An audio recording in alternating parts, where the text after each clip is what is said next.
ജ്യോതിഷ പങ്ക്തിയിലേക്ക് എല്ലാ പ്രേക്ഷകർക്കും സ്വാഗതം. ഇന്ന് വിചിന്തനം ചെയ്യുന്നത് ആഴ്ച ഫലത്തെ കുറിച്ചാണ്. 2025 ഏപ്രിൽ മാസം 27-ാം തീയതി മുതൽ മെയ് മാസം 3-ാം തീയതി വരെയുള്ള ഒരു ആഴ്ച, ഇംഗ്ലീഷ് മാസ കണക്കനുസരിച്ച്. കൊല്ലവർഷം 1200-ാം ആണ്ട് മേടമാസം 14-ാം തീയതി മുതൽ 20-ാം തീയതി വരെയുള്ള ഒരു ആഴ്ച. 27 നക്ഷത്രക്കാരുടെയും ഫലങ്ങൾ 2.25 നക്ഷത്രം വീതം ഗ്രഹങ്ങളുടെ സ്ഥിതി അനുസരിച്ചാണ് പറയുന്നത്.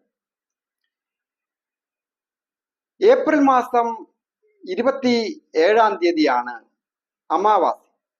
അമാവാസി തലേ ദിവസം ഒരിക്കൽ എടുക്കുന്നതും, അതായത് അവരൊരാൾ കഴിയാവുന്ന രീതിയിൽ വ്രതാനുഷ്ഠാനങ്ങൾ എടുക്കുന്നതും, ഗായത്രി മന്ത്രം ജപിക്കുന്നത്, അത് നെയ്വിളക്ക് കത്തിച്ചു വെച്ച് വടക്കോട്ട് തിരിഞ്ഞ് ഇരുന്ന് ഗായത്രി മന്ത്രം ജപിക്കുന്നതും ഒക്കെ, പിതൃദേവാരികളെ പ്രാർത്ഥിക്കുന്നതും പിതൃതർപ്പണം ചെയ്യുന്നതും ഒക്കെ ശ്രേയസ്സും യശസ്സും വർദ്ധിക്കുകയും ദോഷങ്ങളൊക്കെ മാറുകയും പിതൃക്കൾക്ക് മോക്ഷം കിട്ടുക വഴി അനുഗ്രഹം കിട്ടുന്നതുമാണ്. ഏപ്രിൽ മാസം 30-ാം തീയതിയാണ് ഈ വർഷത്തെ അക്ഷയ തൃതീയ. അക്ഷയ തൃതീയയിൽ എന്തെങ്കിലും ഒരു കാര്യം സാധിച്ചാൽ അതിന്റെ ഫലം ദീർഘനാളുകളായിട്ട് വർദ്ധിച്ച് വരും. സ്വർണമായാലും പണമായാലും മറ്റ് കാർഷിക ഉൽപ്പന്നങ്ങളോ എല്ലാം അത് ഒരു വലിയ പ്രാധാന്യമുള്ളതാണ് അക്ഷയ തൃതീയ. മെയ് മാസം 2-ാം തീയതിയാണ് ഷഷ്ടിവ്രതം. അതിന് നേരത്തെ മുതൽ വ്രതങ്ങളൊക്കെ എടുക്കുകയും വേലായുധസ്വാമിയുടെ ക്ഷേത്രത്തിൽ ദർശനം നടത്തി പ്രാർത്ഥിക്കുകയും ഒക്കെ ചെയ്യുക, യഥാശക്തി അനുസരിച്ച് വഴിപാട് ചെയ്യുന്നതും ശ്രേയസ്കരമാണ്. അഭീഷ്ടങ്ങൾ സാധിക്കുന്നതുമാണ്, ദോഷങ്ങൾ അകലുന്നതുമാണ്, ഭഗവാന്റെ അനുഗ്രഹം ഉണ്ടാകും. ഞാൻ ഹരികുമാർ, ദേവി ജ്യോതിഷാലയം, കാവുംപടി, മണർകാട്, കോട്ടയം. ഈ ചാനൽ സബ്സ്ക്രൈബ് ചെയ്തിട്ടില്ലാത്തവർ പേരും നക്ഷത്രവും ചേർത്ത് കമന്റ് ചെയ്യുകയും സബ്സ്ക്രൈബ് ചെയ്യുന്നവർക്കും വേണ്ടി പ്രത്യേകം പ്രാർത്ഥിക്കുന്നതാണ്. കൂടാതെ ജ്യോതിഷ കാര്യങ്ങൾക്ക് നേരിട്ട് വരികയോ ഫോൺ വിളിച്ച് ചോദിക്കുന്നതിനും അവസരമുണ്ടായിരിക്കുന്നത്. വാരഫലത്തിലേക്ക് കടക്കുമ്പോൾ, മേടം രാശിക്കാരായിരിക്കുന്ന അശ്വതി, ഭരണി, കാർത്തികയുടെ ആദ്യത്തെ പാദമടങ്ങുന്ന നക്ഷത്രക്കാർക്ക് പൊതുവെ ദൈവാധീനമുള്ള ഒരു ആഴ്ചയാണ്. സർവേശ്വരകാരകന്റെ അനുഗ്രഹമുണ്ട്. എന്നിരുന്നാലും ശനി, 7.5 ശനിയൊക്കെ ആരംഭിച്ച കാലഘട്ടമാകയാൽ വളരെ ശ്രദ്ധയും ക്ഷമയും വിട്ടുവീഴ്ചയും ഒക്കെ ഏത് കാര്യത്തിലും ആവശ്യമാണ്. അപ്രതീക്ഷിതമായ ഒരു ധന ആഗമന യോഗം ഉണ്ടാകും. വിദ്യാർത്ഥികൾക്ക് വിജയങ്ങൾ വന്നു ചേരുകയും ആരോഗ്യം പൊതുവെ തൃപ്തികരമായിരിക്കും. നല്ല സുഹൃത്തുക്കളെ ലഭിക്കുന്നതിനും ഒക്കെ സൂചനയുണ്ട്. കൂടാതെ തൊഴിൽപരമായ പുരോഗതികളും വന്നു ചേരും. കുടുംബ ജീവിതത്തിൽ അലോസരതകൾ ഉണ്ടാകാതെ വളരെ ശ്രദ്ധിക്കേണ്ട ഒരു സമയമാണ്. പ്രധാനമായിട്ട് മഹാദേവന് ജലധാര പോലെയുള്ള വഴിപാടുകൾ ചെയ്യുന്നത് വളരെ ഉത്തമവുമാണ്. ഇടവം രാശിക്കാരായിരിക്കുന്ന കാർത്തികയുടെ 2, 3, 4 പാദങ്ങളും രോഹിണിയും മകയിരത്തിന്റെ ആദ്യത്തെ 1, 2 പാദങ്ങളും അടങ്ങുന്ന നക്ഷത്രക്കാർക്ക് ദൈവാധീനവുമുണ്ട്, ഭാഗ്യവുമുണ്ട്. ഭാഗ്യാധിപന്റെ ഇഷ്ടഭാവസ്ഥിതിയും ഒക്കെ വളരെ അനുകൂലമാണ്. പരിവർത്തന മഹായോഗവും ഒക്കെ ഉള്ള കാലം. തൊട്ടത് എല്ലാം ശരിയാകും എന്ന് പറയുന്നതായിരിക്കും അതിന്റെ ഫലം. അതായത് കണ്ടകശനിയൊക്കെ മാറി ഈശ്വരാനുഗ്രഹവും ഭാഗ്യവും ഒക്കെ ഉണ്ട്. രാശിയുടെ അധിപൻ ഉച്ചനായിട്ട് നിൽക്കുന്നു. അപ്പോൾ രാശിയിൽ നിൽക്കുന്നതോ 11-ാം ഭാവാധിപനാം കൂടിയായിരിക്കുന്ന വ്യാഴം. അങ്ങനെയൊക്കെ നോക്കുമ്പോൾ ഗൃഹത്തെ സൂചിപ്പിക്കുന്ന, സുഖസ്ഥാനത്തെ സൂചിപ്പിക്കുന്ന ഭാവത്തിന്റെ അധിപനായിരിക്കുന്ന ആദിത്യൻ ഉച്ചനായിട്ട് നിൽക്കുകയും ചെയ്യുന്നു. അപ്പോൾ സ്വന്തം നാട് വിട്ടൊക്കെ നിൽക്കുന്നവർക്ക് വളരെയധികം നേട്ടങ്ങൾ ഉണ്ടാകും. ഒരു ഗൃഹം വന്നു ചേരുന്നതിന് യോഗമുണ്ട്. നമ്മുടെ നാട് വിട്ട് ധാരാളം ആൾക്കാർ സ്വദേശത്ത്, അതായത് നമ്മുടെ രാജ്യത്ത് അന്യ സംസ്ഥാനങ്ങളിലേക്കാണെങ്കിലും മറ്റ് രാജ്യങ്ങളിലും യൂറോപ്യൻ കൺട്രീസിലൊക്കെ പോയിട്ട് ഒരു വീട് വാങ്ങണം, അല്ലെങ്കിൽ ഒരു വാഹനം വാങ്ങണം, ഉള്ള ഗൃഹം ഒന്ന് പുതുക്കിപ്പണിയണം, ഒരു വാഹനം പുതുക്കിപ്പണിയണം, അങ്ങനെയൊക്കെ വിചാരിക്കുക, അല്ലെ മാറ്റി വാങ്ങണം, ഇങ്ങനെയൊക്കെ വിചാരിക്കുന്നവർക്ക് വാഹന സംബന്ധമായിട്ടും ഗൃഹസംബന്ധമായിട്ടും ഒക്കെ വളരെ നല്ലതാണ്. മാതാപിതാക്കൾക്കും പൊതുവെ ഐശ്വര്യപൂർണമായ കാലം. ആരോഗ്യം പൊതുവെ തൃപ്തികരമാണ്. സുഹൃത്തുക്കളെ കൊണ്ടും സഹോദരസ്ഥാനീയരെ കൊണ്ടും സഹായങ്ങളൊക്കെ കിട്ടുകയും ഒക്കെ വളരെ നല്ലതാണ്. വിദ്യാർത്ഥികൾക്ക് അലസത വന്നു പെടുന്നതിന് സൂചനയുണ്ട്. അതുകൊണ്ട് വളരെ ജാഗ്രത ആവശ്യമാണ്. ഏതെങ്കിലും രീതിയിൽ ഒരു പ്രണയഭംഗം ഉണ്ടാകാനും അതുപോലെ തന്നെ ഒരു പേരുദോഷം ഉണ്ടാകാനൊക്കെ സൂചനയുള്ളതിനാൽ ഈ നക്ഷത്രക്കാർ വളരെ ശ്രദ്ധയും ജാഗ്രതയും ഒക്കെ ആവശ്യമാണ്. അതായത് എതിർലിംഗക്കാരും ഒക്കെ ആയിട്ട് ഇടപെടുന്നത് വളരെ ശ്രദ്ധിക്കുക തന്നെ വേണം. തൊഴിൽപരമായ പുരോഗതികൾ വന്നു ചേരുന്ന ധനം വേണ്ട രീതിയിൽ വിനിയോഗിക്കുവാൻ അതീവ ശ്രദ്ധയും ജാഗ്രതയും ആവശ്യമുള്ള ഒരു ആഴ്ചയാണ്. മിഥുനം രാശിക്കാരായിരിക്കുന്ന മകയിരത്തിന്റെ 3, 4 പാദങ്ങളും തിരുവാതിരയും പുണരത്തിന്റെ ആദ്യത്തെ 1, 2, 3 പാദങ്ങളും അടങ്ങുന്ന നക്ഷത്രക്കാർക്ക് ദൈവാധീനം ഒരു അല്പം കുറഞ്ഞിരിക്കുന്നു ഈ ആഴ്ച. എന്നിരുന്നാലും ഭാഗ്യാധിപൻ തൊഴിൽ സ്ഥിതി ചെയ്യുന്നതിനാൽ തൊഴിൽപരമായ പുരോഗതികളൊക്കെ ഉണ്ടാകും. പൊതുവെ ദേഷ്യമൊക്കെ നിയന്ത്രിക്കണം. അലസത ഒഴിവാക്കേണ്ട സമയമാണ്. ശനിയുടെ കാഠിന്യം, അതായത് കണ്ടകശനിയൊക്കെ ആരംഭിച്ചിരിക്കുന്ന സമയമാണ്. ദമ്പതികളായിട്ടുള്ളവർക്കും ഐശ്വര്യപൂർണമായ കാലം. കുടുംബത്ത് അലോസരതകൾ ഉണ്ടാകാതെ ശ്രദ്ധിക്കണം. കുടുംബത്തെ സൂചിപ്പിക്കുന്ന അല്ലെങ്കിൽ ഗൃഹം സംബന്ധമായിട്ട് അധിക കടബാധ്യതകൾ വരത്തക്ക രീതിയിലുള്ള ഉടമ്പടികളിൽ ഒന്നും ഒപ്പുവയ്ക്കാൻ പാടില്ല. ഗൃഹം വിറ്റു പോകുന്നതിനോ നഷ്ടപ്പെട്ടു പോകുന്നതിനൊക്കെ സൂചനയുള്ള സമയങ്ങളാണ് വരുന്നത്. വളരെ ജാഗ്രത പാലിക്കണം. ദമ്പതികളായിട്ടുള്ളവർക്കും പൊതുവെ അകൽച്ചയോ തൊഴിൽപരമായിട്ടോ അല്ലാതെയോ അഭിപ്രായ വ്യത്യാസങ്ങളോ ഉണ്ടാകാതെയും വളരെ ശ്രദ്ധിക്കേണ്ട ഒരു സന്ദർഭമാണ്. പ്രധാനമായിട്ടും മഹാവിഷ്ണു ക്ഷേത്ര ദർശനം നടത്തി യഥാശക്തി അനുസരിച്ച് വഴിപാടുകളൊക്കെ ചെയ്യുക, പ്രാർത്ഥിക്കുക, നന്മ വരും. കർക്കിടകം രാശിക്കാരായിരിക്കുന്ന പുണരത്തിന്റെ 4-ാം പാദവും പൂയവും ആയില്യവും അടങ്ങുന്ന നക്ഷത്രക്കാർക്ക് പൊതുവെ ഐശ്വര്യ സമ്പൽ സമൃദ്ധമായ ആഴ്ച. ആഗ്രഹങ്ങൾ പൂർത്തീകരിക്കുകയും അപ്രതീക്ഷിതമായ ധന ആഗമന യോഗം ഉണ്ടാകുക തന്നെ ചെയ്യും. അത് ഒരു ലോട്ടറി മുഖാന്തരമോ കുറിച്ചിട്ടി അടിക്കുകയോ ബന്ധുക്കളുടെ സഹായമോ ഗവൺമെന്റിൽ നിന്നും മറ്റേതെങ്കിലും തരത്തിലുള്ള കിട്ടാനുള്ള സാമ്പത്തികം കിട്ടുകയോ ഉറച്ച ഒരു തൊഴിൽ ലഭിക്കുന്നതിനുമൊക്കെ യോഗമുള്ള ഒരു ആഴ്ചയാണ്. അതായത് ധനസ്ഥാനത്തിന്റെ അധിപൻ ഉച്ചനായിട്ട് തൊഴിൽ സ്ഥാനത്ത് നിൽക്കുമ്പോൾ തൊഴിൽ സ്ഥാനത്തിന്റെ അധിപൻ രാശിയിൽ നീചഭംഗം ചെയ്ത് നിൽക്കുകയും 11-ാം ഭാവത്തിൽ വ്യാഴവും 11-ാം ഭാവാധിപൻ 9-ഉമായിട്ട് പരിവർത്തന മഹായോഗത്തിലൊക്കെ നിൽക്കുമ്പോൾ വളരെ ഭാഗ്യമുള്ള ആഴ്ചയാണ്. അപ്രതീക്ഷിതമായ ധനാഗമന യോഗം ഉണ്ടാകും. തൊഴിൽ പുരോഗതി ഉണ്ടാകും. വിദ്യാർത്ഥികൾക്ക് ടെസ്റ്റുകളൊക്കെ എഴുതുന്നതിനും പാസ്സാകുന്നതിനും ജോലി കിട്ടുന്നതിനും ഇന്റർവ്യൂ പങ്കെടുത്ത് വിജയിക്കുന്നതിനുമൊക്കെ യോഗമുണ്ട്. ദമ്പതികൾക്കും ഐശ്വര്യപൂർണമായ കാലം. ചിങ്ങം രാശിക്കാരായിരിക്കുന്ന മകം പൂരം ഉത്രത്തിന്റെ ആദ്യത്തെ പാദമടങ്ങുന്ന നക്ഷത്രക്കാർക്ക് ദൈവാധീനവും ഭാഗ്യവുമുണ്ട്. എങ്കിലും തൊഴിൽ രംഗത്ത് അലോസരതകളോ സാമ്പത്തിക ബുദ്ധിമുട്ടുകളോ, അതായത് ഈ നക്ഷത്രക്കാര് നിയന്ത്രിക്കുന്ന കാര്യങ്ങൾ നടത്തുന്ന സ്ഥാപനങ്ങൾക്ക് ചില കോട്ടങ്ങളും പരാജയങ്ങളും നിയമപ്രശ്നങ്ങളും വന്നു ചേരുവാൻ സൂചനയുണ്ട്. വളരെ ശ്രദ്ധിക്കുക. ദമ്പതികളായിട്ടുള്ളവർക്കും പൊതുവെ ഐശ്വര്യപൂർണമായ കാലം. വിദ്യാർത്ഥികൾക്ക് വിജയങ്ങളും വന്നു ചേരും. ഏറ്റവും പ്രധാനമായിട്ട് വേണ്ടത് മഹാദേവന് ജലധാര പോലെയുള്ള വഴിപാടുകളൊക്കെ ചെയ്ത് ഭഗവാനെ തൃപ്തിപ്പെടുത്തിയാൽ ആരോഗ്യം പൊതുവെ തൃപ്തികരമായി. പൊതുവെ വിദ്യാർത്ഥികളായിരിക്കുന്നവർക്കായാലും കൊച്ചുകുട്ടികൾക്കായാലും പ്രായമായവർക്കുമൊക്കെ ആരോഗ്യം തൃപ്തികരമായി. കന്നി രാശിക്കാരായിരിക്കുന്ന ഉത്രത്തിന്റെ 2, 3, 4 പാദങ്ങളും അത്തവും ചിത്തിരയുടെ ആദ്യത്തെ 1, 2 പാദങ്ങളും അടങ്ങുന്നതാണ് കന്നിരാശി. ഈ രാശിക്കാരെ സംബന്ധിക്കുന്നിടത്തോളം വളരെയധികം ക്ലേശങ്ങളുള്ള ഒരു സമയമാണ്. പൂർണ്ണമായ ദൈവാധീനമുണ്ട്. എന്നിരുന്നാലും രാശിയിൽ അവിടെ കേതു നിൽക്കുകയും സപ്തമത്തിൽ രാഹു നിൽക്കുകയും ചെയ്യുമ്പോൾ ആരോഗ്യപരമായ പ്രശ്നങ്ങൾ ഉണ്ടാകുകയോ മാനാപമാനങ്ങളോ അവിഖ്യാതികളോ മനസ്സറിയാത്ത കാര്യത്തിന് പോലും വന്നു ചേരുന്നതിനും ദമ്പതികളായിട്ടുള്ളവർക്കും അലോസരതകൾ ഉണ്ടാകുന്നതിനും ഒക്കെ സൂചനയുണ്ട്.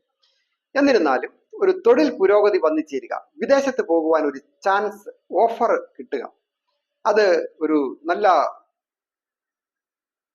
വിജയത്തിലേക്കുള്ള ഒരു വാതിൽ തുറന്നു കിട്ടുവാൻ ഈ ആഴ്ച സൂചനയുണ്ട്. കുടുംബപരമായിട്ടും പൊതുവെ നല്ലത്. വിദ്യാർത്ഥികൾക്ക് വിജയങ്ങളും വന്നു ചേരും. പ്രധാനമായിട്ട് ബ്രഹ്മരക്ഷസിന് പാൽപായസം കഴിക്കുക, ഗണപതി ഹോമം കഴിക്കുക, അങ്ങനെയുള്ള വഴിപാടുകളൊക്കെ ചെയ്താൽ വിജയങ്ങൾ വന്നു ചേരും. തുലാം രാശിക്കാരായിരിക്കുന്ന ചിത്രയുടെ 3, 4 പാദങ്ങളും ചോതിയും വിശാഖത്തിന്റെ ആദ്യത്തെ 1, 2, 3 പാദങ്ങളും അടങ്ങുന്ന നക്ഷത്രം. ഈ നക്ഷത്രക്കാർക്ക് വളരെ ശ്രദ്ധയും ജാഗ്രതയും ആവശ്യമുള്ള ഒരു സമയമാണ്. അതായത് സർവേശ്വരകാരകനായിരിക്കുന്ന വ്യാഴം അഷ്ടമഭാവത്തിൽ നിൽക്കുമ്പോൾ, അഷ്ടമഭാവത്തിന്റെ അധിപനായിരിക്കുന്ന ശുക്രൻ അവിടെ ഉച്ചനെങ്കിലും 6ാമിടത്താണ് നിൽക്കുന്നത്. 11ാം ഭാവാധിപൻ ഉച്ചനായിട്ട് നിവൃത്തിസ്ഥാനത്ത് നിൽക്കുന്നത് വളരെ നല്ലതാണ്. പല കാര്യങ്ങൾക്കും തടസ്സങ്ങൾ മാറി നിവൃത്തി ഉണ്ടാകുന്നതിന് സൂചനയുണ്ട്. എങ്കിലും ഏർപ്പെടുന്ന കാര്യങ്ങൾക്ക് ദൈവാധീനം കുറഞ്ഞിരിക്കുന്നതിനാൽ ക്ഷമയും വിട്ടുവീഴ്ചയും കുറച്ച് കാത്തിരുന്ന് ക്ഷമിച്ച് ചില ആൾക്കാരെ കണ്ട് കാര്യം സാധിക്കുവാനായിട്ട് യോഗമുണ്ട്. ഒരു ഓഫീസിൽ കയറി ചെന്നാലും ക്ഷമയൊക്കെ വളരെ ആവശ്യമാണ്. സുഹൃത്തുക്കളോ സഹോദര സ്ഥാനീയരോ ഒക്കെ സഹായത്തിനുണ്ടാകും. ദമ്പതികളായിട്ടുള്ളവർക്ക് അഭിപ്രായ വ്യത്യാസം ഉണ്ടാകുന്നതിന് വളരെ സൂചനയുള്ള ഒരു സമയമാണ്. തൊഴിൽപരമായ പുരോഗതികളൊക്കെ വന്നു ചേരുന്നതിന് സാധിക്കുന്ന ഒരു സമയം. അപ്രതീക്ഷിതമായ ധനാഗമന യോഗവും ഉണ്ടാകും. ഏറ്റവും പ്രധാനമായിട്ട് ദേവീക്ഷേത്ര ദർശനം നടത്തി യഥാശക്തി അനുസരിച്ച് വഴിപാടുകളൊക്കെ ചെയ്ത് പ്രാർത്ഥിക്കുക. വൃശ്ചികം രാശിക്കാരായിരിക്കുന്ന വിശാഖത്തിന്റെ 4ാം പാദവും അനിഴവും കേട്ടയും അടങ്ങുന്ന നക്ഷത്രം. ഈ നക്ഷത്രക്കാർക്ക് ദൈവാധീനവും ഭാഗ്യവും ഒക്കെ ഉണ്ട്. തൊഴിൽപരമായ പുരോഗതികൾ വന്നു ചേരും. അതായത് തൊഴിൽ സ്ഥിരപ്പെടുന്നതിന്, ഡെയിലി വേജസിനൊക്കെ ജോലി ചെയ്യുന്നവർക്ക് തൊഴിൽ സ്ഥിരപ്പെടുകയോ, നിയമപരമായ പ്രശ്നങ്ങളൊക്കെ ഉണ്ടെങ്കിൽ അത് വിട്ടുപോവുകയോ, കേസ് കോടതി മുഖാന്തരമോ പോലീസ് സ്റ്റേഷൻ മുഖാന്തരമോ ഒക്കെ ദീർഘനാളുകളായിട്ട് എഴുതിയിട്ടിരിക്കുന്ന കേസുകൾ പിൻവലിച്ചു പോകുന്നതിനുമൊക്കെ യോഗമുണ്ട്. ഒരു ഉത്തമ ഗൃഹയോഗം ഉള്ള ഒരു ആഴ്ചയാണ്. ഗൃഹം പുതുക്കി പണിയുന്നതിനോ അല്ലെങ്കിൽ ഒരു പുതിയ വാഹനം വന്നു ചേരുന്നതുമാകാം. അത് അവരവരുടെ ആഗ്രഹത്തിനനുസരിച്ച് വന്നു ചേരും. അത് ഭൂമി സംബന്ധമായ ഒരു ലാഭവും വന്നു ചേരുവാനായിട്ടും സൂചനയുണ്ട്. വിദ്യാർത്ഥികളായിരിക്കുന്നവർക്ക് വിദ്യാ വിജയങ്ങൾ വന്നു ചേരും. ദമ്പതികളായിട്ടുള്ളവർ വളരെ ശ്രദ്ധിക്കുക. തൊഴിൽപരമായ പുരോഗതികളും വന്നു ചേരും. വന്നു ചേരുന്ന ധനം വേണ്ട രീതിയിൽ വിനിയോഗിക്കുവാനായിട്ടും ശ്രദ്ധിക്കണം. ധനു രാശിക്കാരായിരിക്കുന്ന മൂലം, പൂരാടം, ഉത്രാടത്തിന്റെ ആദ്യത്തെ പാദമടങ്ങുന്ന നക്ഷത്രം. ഈ നക്ഷത്രക്കാർക്ക് ദൈവാധീനം കുറഞ്ഞിരിക്കുന്നു. രാശ്യാധിപൻ കൂടിയായ വ്യാഴം 6ാമിടത്ത് നിൽക്കുമ്പോൾ അപ്രതീക്ഷിതമായ കടങ്ങൾ വന്നു ചേരുക, അല്ലെങ്കിൽ ഏതെങ്കിലും തരത്തിൽ നിയമപ്രശ്നങ്ങൾ ഉണ്ടാകുക, കൊടുക്കൽ വാങ്ങൽ, അഭിപ്രായ വ്യത്യാസങ്ങളൊക്കെ ഉണ്ടാകുന്നതിന് സൂചനയുള്ളതിനാൽ വളരെ ശ്രദ്ധയും ജാഗ്രതയും ഏത് കാര്യത്തിൽ ഇടപെടുമ്പോഴും ആവശ്യം.